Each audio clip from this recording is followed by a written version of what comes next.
Okay student, तो आज अपने डिस्कस करेंगे life cycle of gymnosperm. Gymnosperm का लाइफ साइकिल आज का हमारा टॉपिक रहेगा, राइट। तो बच्चों, जिम्नोस्पर्म की अगर बात की जाए तो जिम्नोस्पर्म में डिप्लॉन्टिक लाइफ साइकिल होता है। कैसा लाइफ साइकिल होता है? डिप्लॉन्टिक। अब डिप्लॉन्टिक लाइफ साइकिल का क्या मीनिंग है कि इनमें sporophyte main body, sporophyte main body है, स्पोरोफाइट यानी 2L, ठीक है। और गेमिटोफाइट, गेमिटोफाइट यानी N, वो डिपेंडेंट है और रेड्यूस्ड है, डिपेंडेंट है और रेड्यूस्ड है। तो sporophyte is a main body and gametophyte depend on sporophyte and reduced. So इनकी जो मेन बॉडी है वो क्या है? डिप्लॉइड बॉडी है। इसीलिए हम कह सकते हैं कि इनमें डिप्लॉन्टिक लाइफ साइकिल होता है। Is that clear? तो ये आपको बेसिक मैंने आपको बताया है।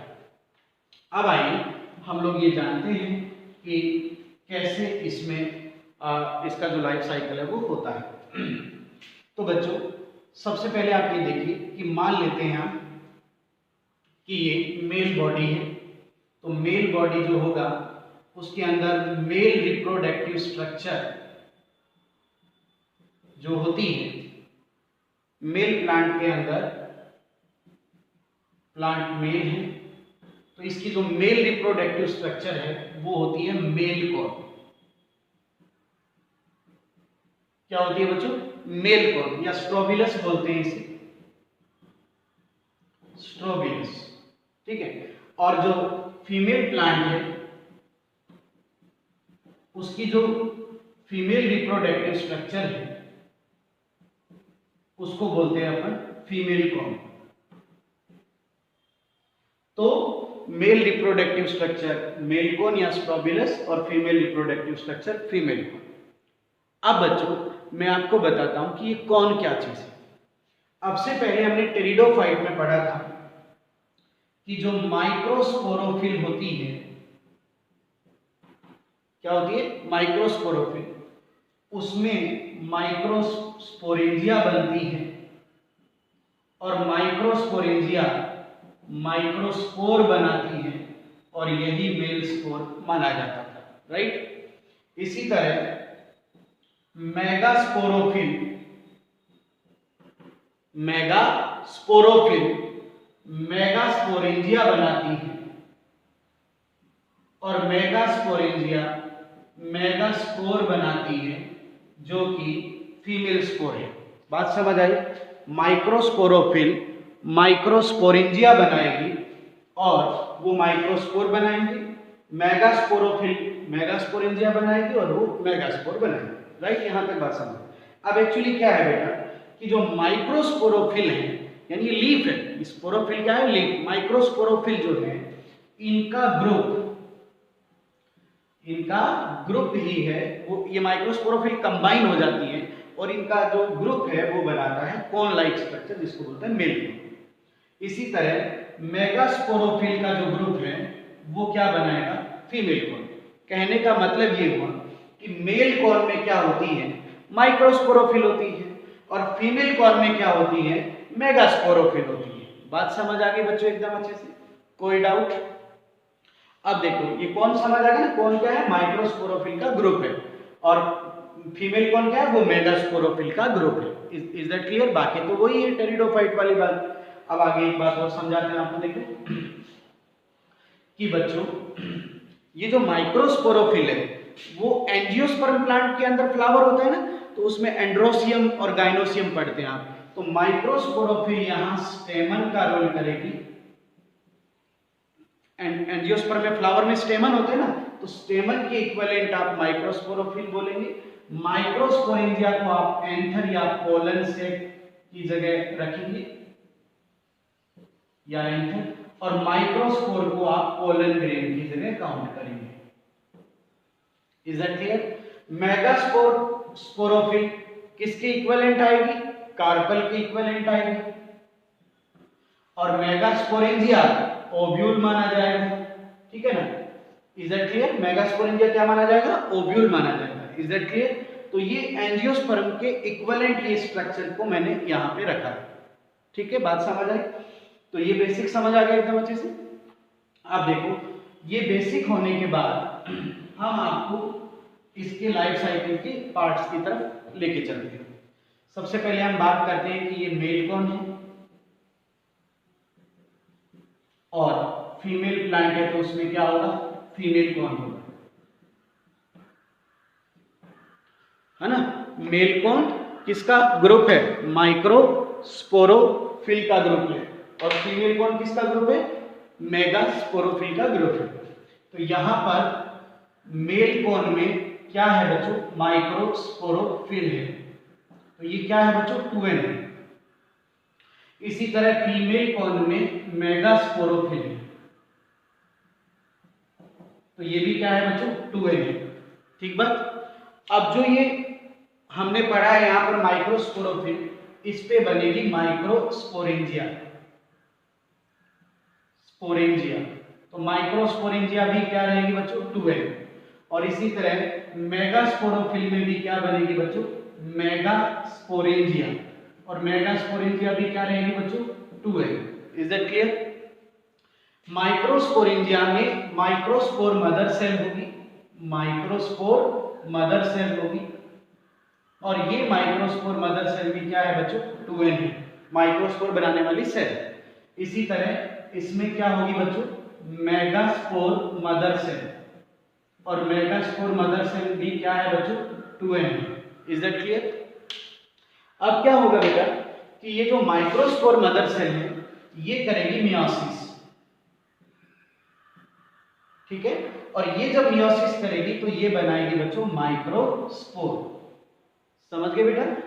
मियोसिस करेगी तो माइक्रोस्पोर बनेगा, और माइक्रोस्पोर क्या है? n, ठीक है? और इसी तरह बेटा मेगास्पोरोफिल भी क्या करेगी? मियोसिस। और मियोसिस करेगी तो ये क्या बनाएगी? मेगास्पोर। यानी मेगास्पोर मदर सेल भी मियोसिस करेगी और मेगास्पोर बनाएगी, और मेगास्पोर क्या होगा? n होगा, ठीक है? माइक्रोस्पोर मदर सेल भी मियोसिस करेगी और क्या बनाएगी? माइक्रोस्पोर, और ये भी n यानी हैप्लॉइड होगा। Is that clear? अब क्या होगा बच्चों कि ये जो माइक्रोस्पोर है ये बनाएगा बेटा मेल गैमेटोफाइट। क्या बनाएगा? Male gametophyte. मेल गैमेटोफाइट, ठीक है बच्चे? और जो मेगास्पोर है ये बनाएगा फीमेल गैमेटोफाइट, ठीक है? तो माइक्रोस्पोर क्या बनाएगा? मेल गैमेटोफाइट, और मेगास्पोर क्या बनाएगा? Female gametophyte. अब बच्चे जो ये मेल गैमेटोफाइट है ये होता है पोलन ग्रेन। तो पोलन ग्रेन क्या होगा? n। अब आप एक इंटरेस्टिंग बात देख रहे हो कि इससे पहले पोलन ग्रेन वर्ड नहीं सुना था आपने, ब्रायोफाइटा में भी नहीं सुना, टेरिडोफाइट्स में भी नहीं सुना। उनमें आप क्या सुनते थे? एंथ्रीडिया, एंथीरोजोइड, है ना? तो पहली बार ध्यान से सुनिएगा, फर्स्ट टाइम आप पोलन ग्रेन वर्ड यूज कर रहे हैं जिम्नोस्पर्म में। Is that clear? First time pollen grain कहां आप देख रहे हैं? जिम्नोस्पर्म में देख रहे हैं, राइट? और यानी एंथ्रीडिया यहां से अब गायब हो गया और उसकी जगह क्या बन गए हैं? एंथीरोजोइड गायब हो गए, अब क्या बन गए? पोलन ग्रेन बन गए। समझ आ गया एकदम अच्छे से? अब जो ये फीमेल गैमेटोफाइट है बच्चे, फीमेल गैमेटोफाइट में भी दो स्ट्रक्चर बनती है, एक आर्किगोनिया और दूसरा एंडोस्पर्म। आर्किगोनिया भी n है और एंडोस्पर्म भी n है। तो बच्चों फीमेल गैमेटोफाइट दो स्ट्रक्चर बनाएगा, एक आर्किगोनिया और एक एंडोस्पर्म, राइट? आर्किगोनिया अभी भी है जबकि एंथ्रीडिया अब नहीं है। एंथ्रीडिया की जगह क्या बन गए हैं? पोलन ग्रेन, जबकि आर्किगोनिया अभी भी है। ये वाली बात पहले पूरा समझ लो, फिर हम स्पेस नहीं है तो फिर हम आगे बढ़ेंगे ना। देखो मेल कौन था? मेल कौन किसका बना हुआ था? माइक्रोस्पोरोफिल का। तो मेल कौन में क्या है? माइक्रोस्पोरोफिल है। माइक्रोस्पोरोफिल पर क्या बनेगी, माइक्रोस्पोरेंजिया। और माइक्रोस्पोरेंजिया में क्या है, माइक्रोस्पोर मदर सेल, वो मियोसिस करके क्या बना देगी, माइक्रोस्पोर बना देगी। बात समझ आ रही है। ये जो माइक्रोस्पोर है वो क्या बनाएंगे, मेल गेमेटोफाइट यानी क्या बनाएंगे, पॉलन ग्रेन। यस। इसी तरह फीमेल कॉर्न में क्या है, फीमेल कॉर्न किससे बना है, मेगास्पोरोफिल का ग्रुप है। तो फीमेल कॉर्न में क्या है, मेगास्पोरोफिल है। मेगास्पोरोफिल क्या बनाएगी, मेगास्पोरेंजिया। और मेगास्पोरेंजिया में क्या है, megaspore mother cell. Megaspore mother cell meiosis करके क्या बनाएगी, मेगास्पोर बनाएगी। और मेगास्पोर क्या बनाएगा, फीमेल गेमेटोफाइट। और फीमेल गेमेटोफाइट में क्या है, आर्किगोनिया और एंडोस्पर्म। Is that clear? यहां तक की बात समझ आ गई। तो अब क्या होगा बच्चों, मैं ऊपर से एक बार साफ कर रहा हूं ना, क्योंकि मेरे पास आगे स्पेस नहीं है। Is that clear? तो यहां से अपन इसको एक बार साफ कर देते हैं, क्योंकि यहां तक आपको बात समझ में आ गई है। ठीक है, यानी इधर हमने पॉलन ग्रेन बना के रखे हैं और इधर हमारे पास आर्किगोनिया। अब थोड़ी सी बात अच्छे से समझ लो। यहां जो पॉलन ग्रेन है वो, अगर हम लोअर जिम्नोस्पर्म की बात करें, किसकी बात करें, लोअर जिम्नोस्पर्म की, तो उनमें पॉलन ग्रेन जो है इनपे सीलिया प्रेजेंट होती है। क्या प्रेजेंट होती है, इनपे सीलिया प्रेजेंट होती है। राइट, यानी इस तरह से। तो ये मोटाइल है, सीलिया मूवमेंट में हेल्प करती है, तो ये मोटाइल है, ये लोअर जिम्नोस्पर्म है। एग्जांपल दे देता हूं, साइकस। ठीक है, साइकस। तो इनमें क्या है, सीलिया प्रेजेंट है, तो ये मोटाइल है। तो ये क्या करेंगे, ये जब फीमेल फर्टिलाइजेशन के समय ये चल के जाएंगे फीमेल रिप्रोडक्टिव स्ट्रक्चर के पास। तो जब मेल गैमीट मोटाइल होता है और वो चल के जाता है फीमेल स्ट्रक्चर के पास, तो उसे कहते हैं अपन जूडियोगेमीट। क्या बोलते हैं, जूडियो। जू मतलब मोटाइल, तो यानी मेल गैमीट चल के गया है किसके पास, फीमेल स्ट्रक्चर के पास, मूवमेंट करके गया है। समझ आ गया? दूसरी बात, लेकिन फीमेल रिप्रोडक्टिव स्ट्रक्चर पर जाके तो पॉलन ग्रेन पॉलन ट्यूब बनाएगा। क्या बनाएगा, पॉलन ट्यूब, इस तरह से। और पोलन ट्यूब के थ्रू ही ये अपना न्यूक्लियस ट्रांसफर करेगा, अपना गैमीट ट्रांसफर करेगा।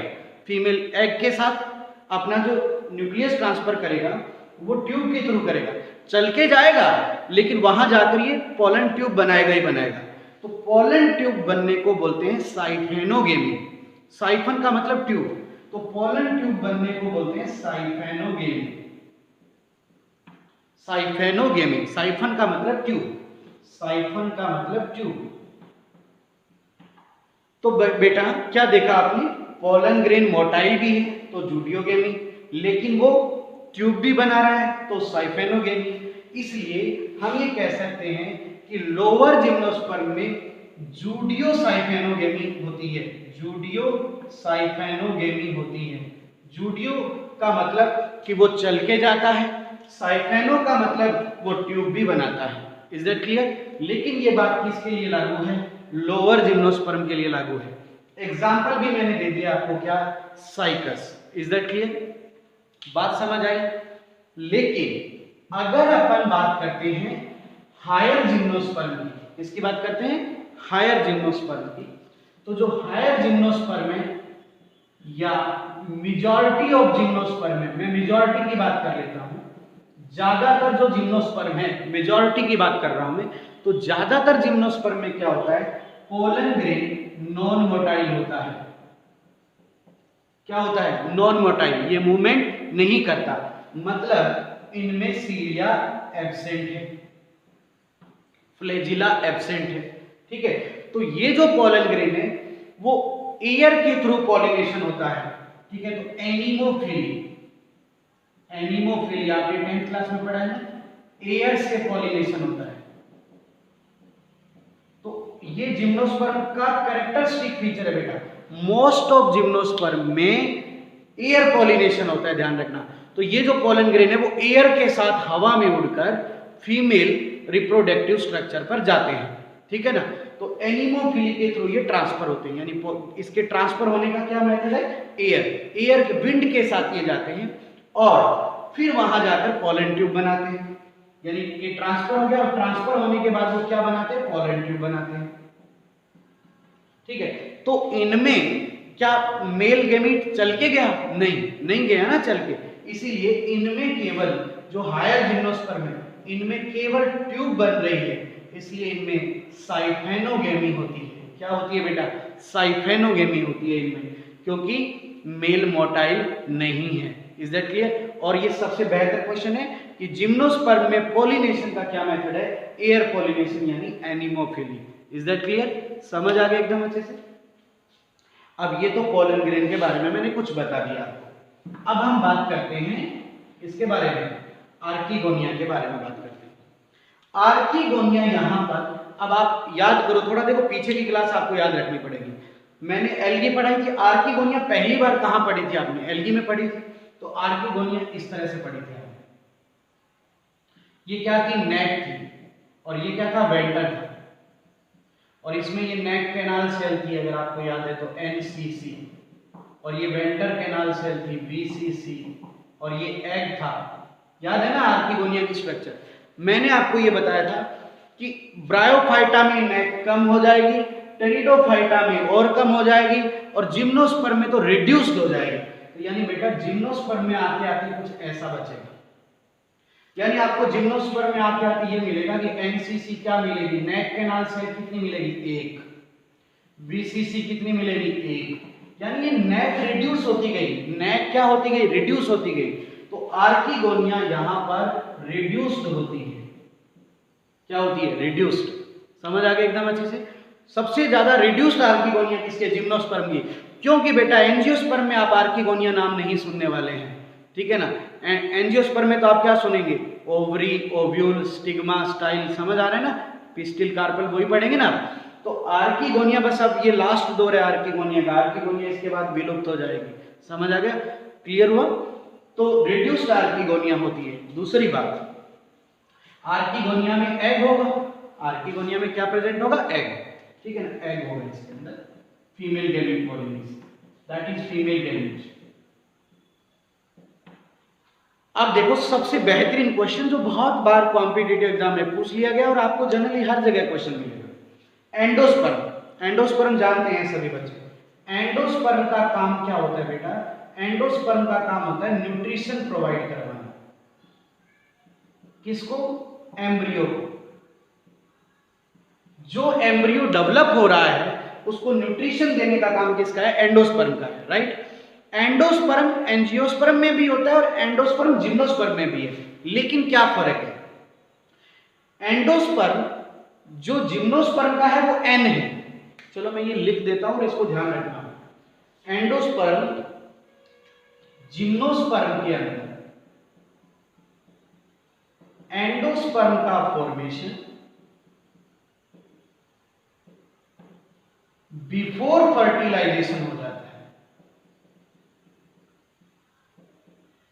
फर्टिलाइजेशन से पहले हो जाता है, और ये एंडोस्पर्म क्या होता है, एन होता है। बात समझ लेना ध्यान से। जिम्नोस्पर्म में एंडोस्पर्म फर्टिलाइजेशन से पहले बन जाता है और ये क्या होता है, एन होता है, राइट। ये देख ही रहे आप, फर्टिलाइजेशन अभी हुआ नहीं है और ये फर्टिलाइजेशन से पहले बन गया है, समझ गए। लेकिन एंजियोस्पर्म की अगर बात करें अपन, ठीक है ना, तो एंजियोस्पर्म में क्या होता है बेटा, एंजियोस्पर्म में जो एंडोस्पर्म का फॉर्मेशन है वो आफ्टर फर्टिलाइजेशन होता है, फर्टिलाइजेशन के बाद होता है, ठीक है ना। और ये जो एंडोस्पर्म है वो क्या होता है बेटा, ये 3n होता है। 3n मतलब ट्रिप्लॉइड होता है, ठीक है ना। तो ध्यान रखना, एंजियोस्पर्म का एंडोस्पर्म 3n होता है और वो फर्टिलाइजेशन के बाद होता है, क्योंकि एंजियोस्पर्म में बेटा डबल फर्टिलाइजेशन होता है। आपने पढ़ा है ना, डबल फर्टिलाइजेशन। एंजियोस्पर्म में क्या होता है, डबल फर्टिलाइजेशन, जो एंजियोस्पर्म का कैरेक्टरिस्टिक फीचर है, राइट। तो एंजियोस्पर्म में जो दूसरा फर्टिलाइजेशन है उससे क्या बनता है, एंडोस्पर्म ही बनता है। बात क्लियर हुई, कोई डाउट। तो बच्चों यहां तक मुझे नहीं लगता आपको कोई दिक्कत होगी। 10th क्लास में डबल फर्टिलाइजेशन आपने पढ़ा होगा। अब आगे बढ़ते हैं। देखो पोलन ग्रेन हमारे पास बन गया, आर्किगोनिया हमारे पास बन गई। अब क्या होगा बेटा कि अब बारी आ गई है फर्टिलाइजेशन। आप अपनी नोटबुक में ऐसे नीचे ही बनाना, लेकिन मेरे पास स्पेस नहीं था इसलिए मैं साफ करके दोबारा से पढ़ा। तो फर्टिलाइजेशन का वक्त आ गया, आर्किगोनिया में एग है, ठीक है। तो पोलन ग्रेन अब ट्रांसफर होगा, आर्किगोनिया के पास जाएगा। तो अब इसके ट्रांसफर होने का मेथड मैंने आपको बताया था, ये एनीमोफिली, एयर पॉलिनेशन, जूडियो साइफेनोगेमी, लोअर जिम्नोस्पर्म में बताया था ना मैं, चल के जाएगा, और या फिर मैंने आपको बताया था साइफेनोगेमी। साइफेनोगेमी का मतलब केवल पोलन ट्यूब बनेगी। तो ये सारे वे हैं, इनसे पोलन ग्रेन अल्टीमेट एग तक अपना पहुंच जाता है। वहां जब ये फर्टिलाइजेशन होगा तो ये बन जाएगा जाइगोट। तो जाइगोट क्या हो गया बेटा, 2n हो गया। जाइगोट क्या हो गया, 2n। अब ये जो जाइगोट है बेटा, ये बनाएगा आगे एम्ब्रियो। क्या बनाएगा बेटा, एम्ब्रियो बनाएगा, राइट। और एम्ब्रियो क्या है, seed plus ovule, seed plus ovule, और इसमें एंडोस्पर्म भी है ना, ये न्यूट्रिशन देने का काम करेगा, ठीक है ना बेटा। अब ये एम्ब्रियो जर्मिनेशन करेगा, जर्मिनेशन करेगा और आगे न्यू बॉडी बना देगा, यानी नया प्लांट बना देगा, ठीक है। तो अब ये बात देखो आपकी, इसमें आपने जब शुरू से इसको देखा है तो मेन बॉडी क्या रही है, 2n ही रही है। एन पार्ट तो ये आया है बस, गेमेटोफाइट तो इतना सा पार्ट आया, और ये भी डिपेंड है किस पर, मेन बॉडी पर। ये सारी चीज मेन बॉडी पर ही तो बन रही है, और मेन बॉडी क्या थी, 2n थी। तो इसके लाइफ साइकिल में आप देखेंगे कि ज्यादातर या मेन जनरेशन जो है वो 2n है, इसलिए इस लाइफ साइकिल को डिप्लॉन्टिक लाइफ साइकिल कहते हैं। बात समझ आ गई एकदम अच्छे से। तो ये मैंने पूरा आपको बताया। अब आप एक चीज और थोड़ा सा समझ लेना यहाँ पर, ये क्लियर हो गया ना आपका, ठीक है। अब देखो बच्चों, जिम्नोस्पर्म के अंदर पोली एम्ब्रियोनी जिम्नोस्पर्म का कैरेक्टरिस्टिक फीचर है। Poly embryony characteristic feature of gymnosperm, gymnosperm. Now what is polyembryony? Polyembryony को समझिए। जनरली क्या होता है बेटा, जो एक सीड होता है वो जर्मिनेट होता है तो एक एम्ब्रियो बनाता है। Normally one seed one embryo बनाता है, यस यस यही होता है नॉर्मली। बट अगर एक सीड से मोर देन वन एम्ब्रियो बने, सो दैट इज पॉलीएम्ब्रियोनी, ठीक है ना।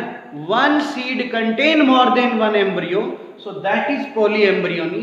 And polyembryony is the, poly मतलब बहुत सारे, एम्ब्रियो मतलब एम्ब्रियो, तो एक सीड बहुत सारे एम्ब्रियो बना सकता है, that is polyembryony. And polyembryony is the characteristic feature of gymnosperm. Is that clear? बात समझ आई? एक ये क्वेश्चन अच्छा है, एक फर्टिलाइजेशन में एनीमोफिली का क्वेश्चन अच्छा है, ओपन कार्पेल का क्वेश्चन अच्छा है, जो मैंने पहले इंट्रोडक्शन में आपको बताया था। ओव्यूल सीधा ओपन होता है, ओवरी होती नहीं है। और एक एंडोस्पर्म बिफोर फर्टिलाइजेशन बनता है, ये क्वेश्चन इंपॉर्टेंट है, ठीक है ना। तो ये कुछ 4-5 क्वेश्चन इंपॉर्टेंट है इसमें। ये जिम्नोस्पर्म का लाइफ साइकिल मैंने आपको स्टडी कराया है, ठीक है। और जिम्नोस्पर्म का क्लासिफिकेशन आपको कैरेक्टर के बेस पे पढ़ना है, बाकी मैं थोड़ा आइडिया दे देता हूं। जिम्नोस्पर्म को मेनली 2 ग्रुप में डिवाइड किया गया है। मेनली 2 ग्रुप इसके बनाए हैं, एक है साइकेडोफाइटा और एक है कोनिफेरोफाइटा। जिम्नोस्पर्म के मेनली 2 ग्रुप बनाए गए हैं, एक साइकेडोफाइटा और एक कोनिफेरोफाइटा। साइकेडोफाइटा में लोअर जिम्नोस्पर्म को रखा गया है और रिमेनिंग जो है वो कोनिफेरोफाइटा में रहेंगे, राइट। तो जिम्नोस्पर्म के क्लासिफिकेशन में मेनली 2 ग्रुप बनाए गए हैं, एक साइकेडोफाइटा और एक कोनिफेरोफाइटा। ये आप जो है चाहें तो रीड कर सकते हैं, बाकी इस बार आपके सिलेबस में केवल जनरल कैरेक्टर ही रखे गए हैं। Is that clear? तो होपफुली आपको जिम्नोस्पर्म का पहला मेरे लेक्चर भी समझ आया है और आज का जो लाइफ साइकिल का पार्ट है वो भी समझ आया होगा। Thank you very much.